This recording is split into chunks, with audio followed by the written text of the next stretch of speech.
today I've come to Cromford at the foothills of the Peak District to see Cromford Mill.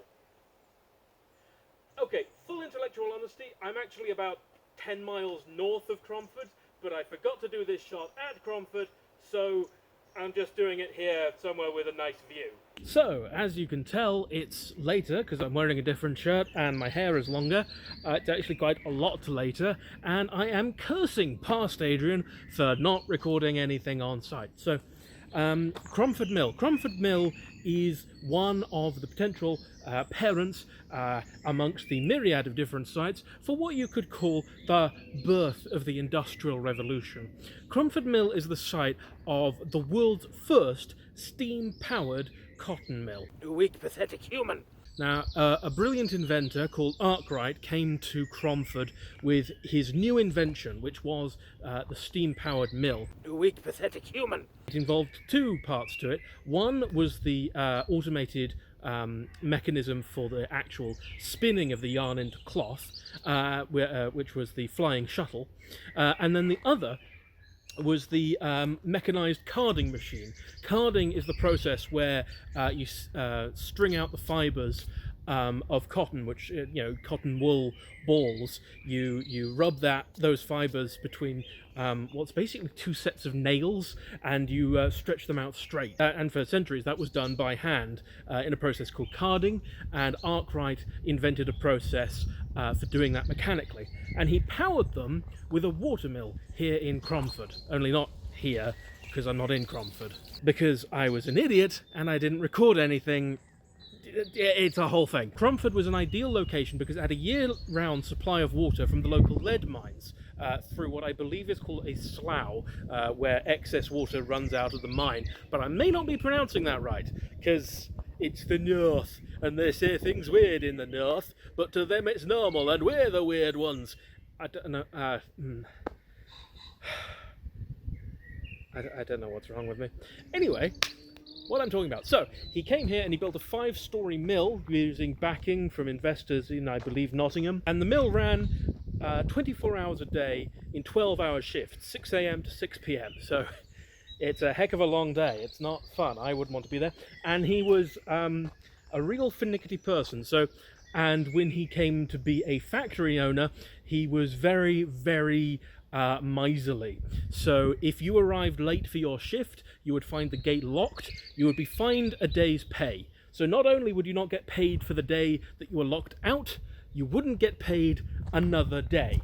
It's very, very miserly. And in his later life, Arkwright was described as very stubborn and hard to get on with, and he actually had to buy out his other investors just to get his way. I don't think I would have got on with him very well, but it brought a number of people to the area. When they started, the mill used 20 people, but it grew rapidly and operated for about 70 years. And the main reason that it stopped operation wasn't because the mill became inherently unprofitable, but because the water that supplied the mill and powered the water mills was slowly losing power because other people had taken water earlier up the watercourse, and after a series of legal battles, it was found that the mill at Cromford didn't have a right to that water more than anyone else who was taking it. So they sold the site in 1847. If I didn't say when it was founded, which I might not have done, it was founded in 1771. So 1771 to 1847, getting on for nearly 80 years, just shy of 80 years.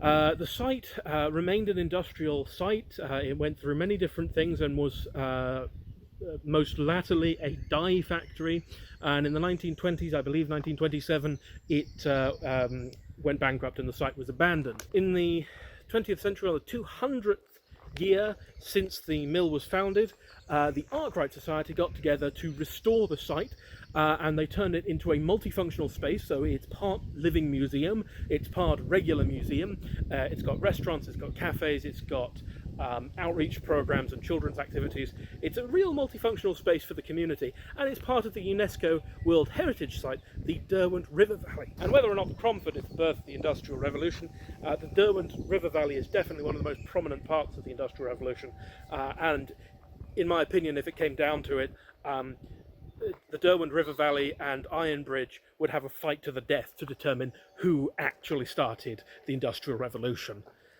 My personal money's on Iron Bridge because it actually developed the steel that was needed to do the things that would go on to happen, but, you know. So this peninsula is formed by the two branches of the canal that would allow them to have an inbound and an outbound channel, moving resources to and from the factory site.